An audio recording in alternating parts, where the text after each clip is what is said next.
Hi, Kanchana. Good afternoon. I hope you're doing well and enjoying the festivities in India.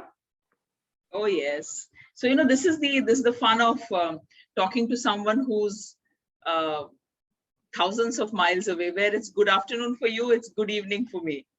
Yes, yes, correct. And now I think we are like 4.5 hours behind. So I'm like still just did with my lunch and all.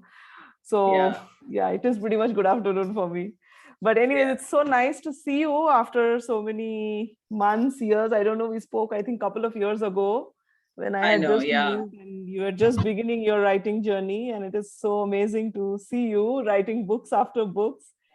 And I believe, I mean, so productive, I would say, because I think it's so the much. first one, which is like the hardest. And then I think it just flows, right? I mean, I don't think so. It's not that the first one is the hardest. I think the first one is the easiest because you've been okay, waiting to write that, so it okay, gushes out.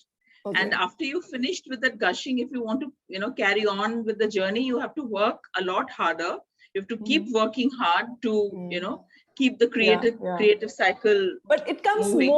it comes more naturally, right? Now you are more of a natural writer, a full-time writer. This is now Yeah. your thing, right? So Yeah. you're pro. So many congratulations on your first book, on your latest book, sorry, on your latest book, Eye on You. If you have it around you, just show it to us. No, And actually, I'm not carrying a copy. okay, I've okay, also done paperback, so I'm not carrying a copy. So I'm okay. sorry, I don't have a copy of my Okay, book. maybe we will edit something in the video and we'll put it. Yeah. So Okay. tell us, how was it writing it? And especially tell us about how was it during the pandemic? Did it affect your writing? All these worldly worries, restrictions. I mean, I just can't get over this and have to ask you first Of course, yeah. because So, I mean, at the very outset, I need to tell you that this was not supposed to be my third book. I on You Mhm. was not supposed to be my third book. My third book was supposed to be something else, which is loosely titled Shekhawati Thriller. And Okay. that's what I have been writing since the end of 2019 and most of 2020. Mhm. And and I kind of finished that in early 2021. And by then the second wave had just set in Yeah, and stuff like that. And 2021 has been more of a disastrous year than 2020 absolutely. was, which threw all businesses out of gear, and publishing industry was no different. Yeah, yeah. So when I finally kind of began the conversations with HarperCollins and other publishers, they all said to me that we cannot look at new submissions right now because we have to fulfill the So much submissions backlog. that we have Yeah, accepted, the true, backlog. So we true. so we can't have any conversation now. You keep this, and you talk to us somewhere towards the middle or towards the end of 2022. So, Okay. so I thought that, oh my God, it's going to be such a long wait. So I decided to write a shorter book, which is Eye on You. And I had been, off and on toying with this story idea while I was writing Shekhawati, just as a change from that big, heavy novel that I was writing. So this was, always supposed to be a shorter story, about 50,000 words. And then, because of the state that the publishing industry and most other industries are post COVID. So I decided to self-publish it. I did not approach any publishing house with this book, with Eye on You. So Got I you. just thought that, I mean, since the situation in the world over is such, why don't I experiment with the Yeah. KDP Yeah, that's platform? And I brave. had That's quite that's that's brave, as well as that's like a new learning experience, right? So it's That's like a more new than learning. And writing, more than I have writing. a lot of friends like Andalip Vajid, Milan Chopra, Milan Bora, then Arjun Gant, and some others who I don't know, but other fellow authors, who after about 5, 6 novels with very established publishing houses, they decided Started. to self-publish on KDP in 2021. So I Mhm. thought, why not just Take do this and see control. how it goes. So that's how Absolutely. I happened. Yeah. Absolutely. So that's very interesting for me to know that you are looking at the hybrid situation where you have established publishers backing you and you're also like trying new things. That's really Hmm. interesting. Now tell me more about the story. I from what I have heard, about what I've read from the blurb, and now I have downloaded it on my Kindle to read it more. Eye on You is basically a story about a woman who is possibly betrayed by someone who knew her. So it's all about the surveillance and cameras and I don't know. No, she's not been betrayed by someone she knows. No, that's not the thing. Okay. So that, you know, that's bit of a mystery as to, you know, who is the person behind, you know. Behind it. So basically it talks about the dangers of social media posting and excessive digital footprints that a lot of youngsters leave. That if someone gets obsessed with you and your life, they can learn anything and everything by studying your social media posts on LinkedIn, on Facebook, on Instagram, and on other Snapchat, etc. So it is basically that. So, you know, I mean, who the person is a mystery that I don't want to, that's a spoiler. Okay, so not the person she knows, or maybe the person she knows, but there's somebody who is like really after her life. No, it's not a person she knows. Okay, it's not a person. So that much you're giving it is someone who gets obsessed with her. But who is this person who gets obsessed with her? You read on and find out. Perfect. But it's basically to kind of, you know, shine light on the fact that, you know, advanced technology, we have let it come inside our homes. We have CCTVs that are controlled on our apps. We have vacuum cleaners. We have refrigerators, which are app controlled. We have smart doors, which we open and close through our mobile phones. Our entire lives are on the phone. And if somebody hacks into that phone, you know, you are at their mercy. They can enter your home. They can, you know, watch you on your CCTV. They can hack the passwords. And most of us don't have complicated passwords, you know. Yeah, absolutely. We have, I mean, and we don't, and most of us again don't change passwords every month because it's so tedious to remember these passwords. So, you know, it is to talk about these issues. Yeah. Okay, so since you're talking of social media, because I'm not so much into surveillance and all, because I find myself a little tech challenged when it comes to all these hardwares. In fact, I remember we were planning to get like those automatic curtains. That also I said, no, I like my age-old curtain, which I will do it with my hand. So I'm not very big on this surveillance and using this Alexa home and all, but social media, I'm definitely someone who is a very keen observer. I may not be someone who posts a lot, but I am a very keen observer of it. So tell me something, because you are writing it and you're also so much on social media yourself, building up your brand image as an author. Do you see the disadvantages of social media? Like, do you see that people are nowadays in a way getting disconnected or are not connecting well enough, especially the millennial generation, because of this heightened use of social media? Do you see the drawbacks? I mean, obviously the one that you're describing in your story is extreme, but still, do you see those little, disadvantages of having so much of social media and technology in our lives? So of course there is, you know, there are huge disadvantages. I think, you know, one of the most important thing is that, you know, it kind of projects and throws out a very puffed up and a made up image of our lives. True. That, you know, everyone is, you know, we have filters and we have photo editors. Everyone has a perfect face. Everyone has, you know, the perfect house, the perfect attire. So, you know, everyone is very busy, you know, kind of is very conscious of the fact that, you know, we need to put our best face forward. And on Facebook, you know, everyone is either madly in love or their children are doing, you know, so well. Again, it is a made up world. And then, you know, on LinkedIn, that's a professional side of the made up world that everyone tries to project. I'm not very active on LinkedIn, so I don't really want to comment on LinkedIn. But I think, you know, social media, it's a very dangerous tool. Yes, there are a lot of benefits of it. You can learn a lot. There are very interesting websites. There are very, very interesting magazines and newspapers and articles that you can curate and read. And there are so many things that you can learn from social media. But like any scientific tool, which has a plus and a minus, there are huge dangers to social media. And one of the most, you know, critical dangers I feel is that people project a make-believe world, a make-believe picture concept of themselves. And there are, you know, a host of people who kind of see these make-believe pictures and they accept it as truth. So, you know, for example, if you see the youngsters, the millennials, their marriages have become all about Instagram reels and Facebook reels and Instagram stories.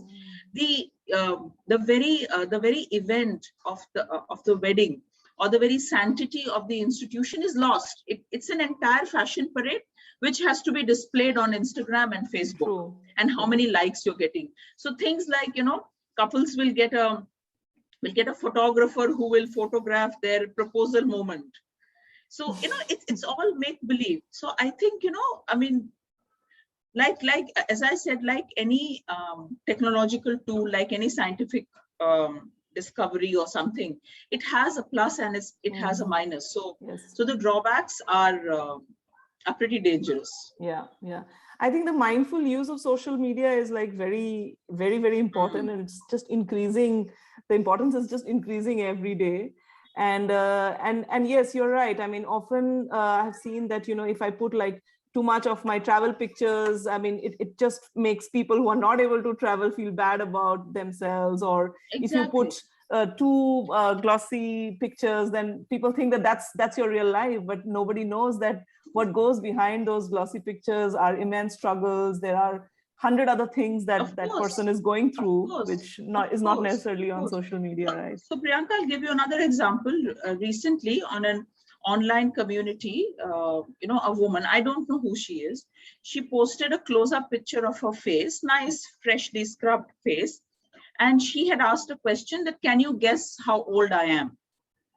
And, I don't know who she is. I just, I'm part of that online group. So that's how I saw her post. And, it kind of started off very well, but soon the comments became extremely nasty. So, I just feel that a lot of people, they are constantly looking for validation on social media. And, and if they, honestly, I don't know why she did it. Why do you have to put up your picture and ask random strangers, how old are you? Are you expecting them to say, oh, you look like a sweet 16? You're not, So, I mean, it kind of that's plays, why I think that there is a lot to be learned by people when they are using social media. I mean, there are like so many privacy settings that you could use. You could use so many mechanisms to really make sure that your posts are very targeted. Like you have those close friends and families, you could have your work groups. So it's very important that you use social media mindfully and not just accept anybody who is sending you friend requests and just go about it. And also not feel disheartened if nobody's sending you friend requests. That's also like another fight altogether. But yes, very interesting and thoughtful subject, I would say, this whole thing. Now, continuing with this previous question, there is, I have seen like a lot of your balcony pictures, your writing mood on social media. Tell us more about it. What gets you started? Like, is it nature? Is it your pets? How is your writing mood? Apart from writing, I have a few other interests. Like I'm a dog lover. And I have two dogs. I mean, I had two dogs. One of them passed away about 3 months back. So now there's only Casper. And I'm very fond of gardening. And I've always been fond of plants. And I think, in the last year and a half, close to 2 years, because all of us are shut up in our homes. So I've taken up gardening in a more serious way, and I've taught myself through YouTube videos and etc. about soil, about manure, about seeds, about various plants. So it's just another thing that I do to kind of keep myself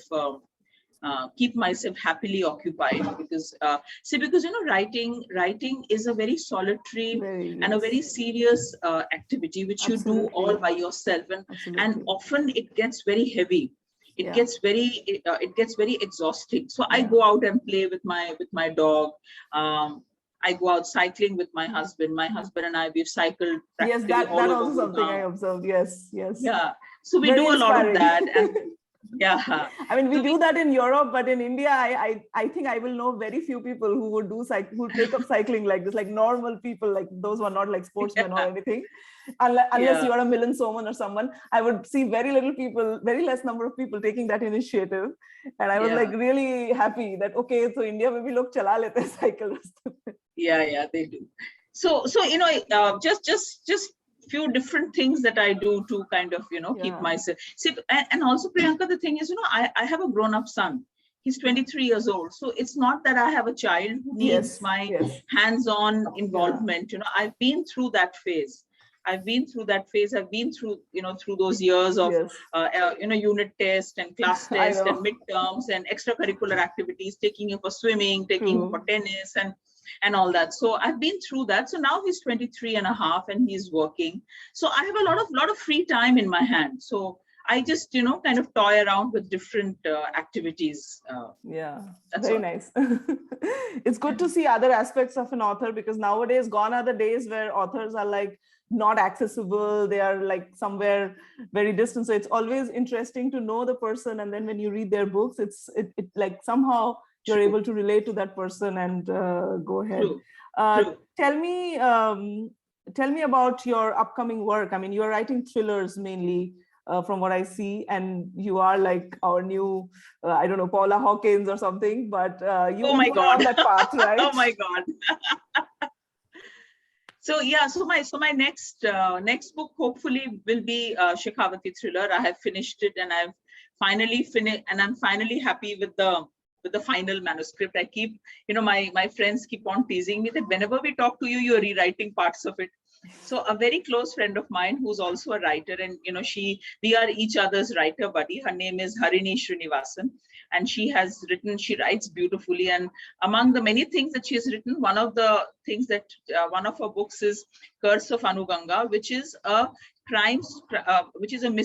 murder mystery set in the Gupta period. Wow. I mean, it is difficult enough to write a murder mystery, and it is set in Gupta period. So you can imagine the amount of research this woman has done. Oh my God. So after I finished the final manuscript, so in my laptop, I have the first version, I have second version, then I have final version, then I have the last and final version, and then I have the final manuscript.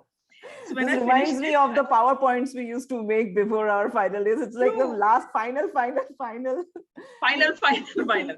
So Harini but told writing me is about rewriting, right? Like it is exactly. So she said, listen, rewriting. Now that you've finished it, you send me the file and I'm going to password lock it. And I'm going to keep the password. You are not allowed to touch it anymore. She said, Mujhko bakhsh de. I can't discuss the story anymore with you. So yeah. I mean, that's interesting that what you just brought forward. I think having a writing buddy would be like a great thing. Especially it's very important, people, it's very, very important. So, Harini is also in Gurgaon, and obviously in the last 1.5 years, we've not been able to meet so much. But, we now in the last few months, we've met up for coffee after things have eased up in Gurgaon. She lives very close to my house. And, throughout the lockdown, we had a morning ritual. Every morning at 8:45 in the morning, we would do WhatsApp video call. So my husband and her husband is to find this very amusing, and this to piche se haste the this is their morning huddle. Yeah, like you would do in an office or something. Yeah. So they both are getting together on a WhatsApp video call and pepping each other up. Ki aaj ye likhenge. So it's very important. It's very nice. I keep talking about this. To aspiring authors or younger authors who are just starting off, that it's very important to have a writing buddy with whom you can discuss the struggles and the pangs and the pains of writing, and also the highs and the joys of writing. Because, as I said, that writing is a very solitary activity, and no matter how supportive your spouse or your lover or your partner or your brother, mother, sister is, unless and until they are writers themselves, they will not be able to relate to the challenges that a writer faces. It is so frustrating when you can't get a grip on the character, or when you want the character or the story to shape or move in a particular way, but you're just not getting it.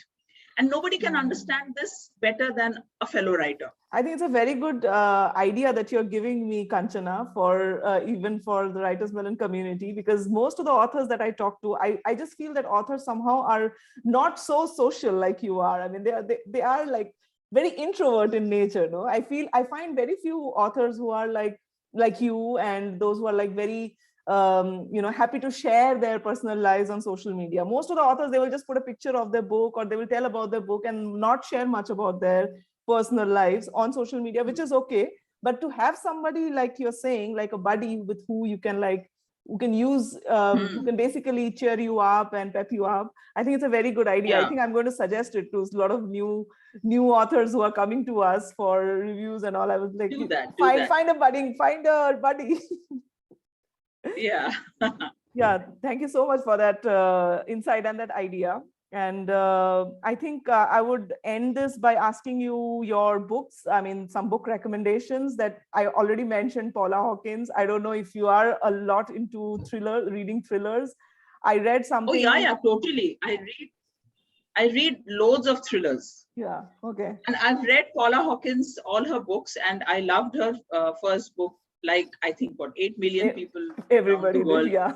Girl on a Train. But you know, her Yes. next two books are very disappointing. Okay. Into the water or Into the something, water? and the Okay. recent one, Okay. Into the Water, and the latest one is called Slow Burning. A Slow Burning. It's Okay. rather I have Into the disappointing. Water. I will check. I mean, I got it from the library, so I will check that book, Okay. but maybe then I will not check the Yeah. others.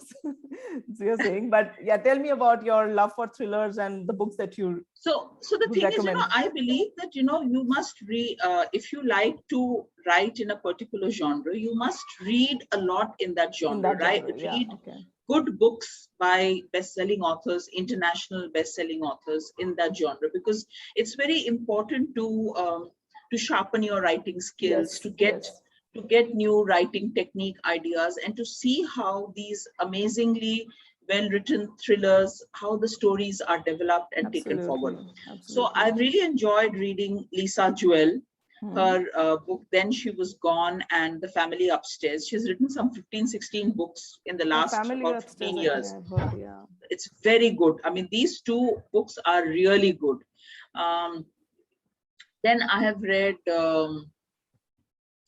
currently I'm reading Jillian Mcallister's How to Disappear. This is about a young girl in a witness protection, and it's a rather, it began quite well, and it's now becoming a little repetitive and slow, but it's a good book. Then I have read, that's not a thriller at all, but a beautifully written book, A Gentleman from Moscow. Really like that book. So, I mean, it's not that I read only thrillers. I generally read a lot of thrillers, but I also pick up other genres which are very, very well written books, because, I mean, just to. Your first book was not really a thriller. It was more of a romantic, No, right? Yeah, it was She more of forgets a everything. relationship drama. Relationship drama. A Yes. forgotten affair. It was more of a relationship drama. Right. Very nice. Thank you so much for giving time, Kanchana. I was hoping to talk to you, and wish you all the best for your book, and have a safe stay in Mumbai. Say hello to my Thank you city. so much. Thank you, Priyanka. Thank you. Bye-bye. And thank you, your Writersmelon team. You've always been so supportive of me and my books and my writing journey. Thank you. Thank you. Thanks. Bye-bye. Thank you so much. Bye-bye.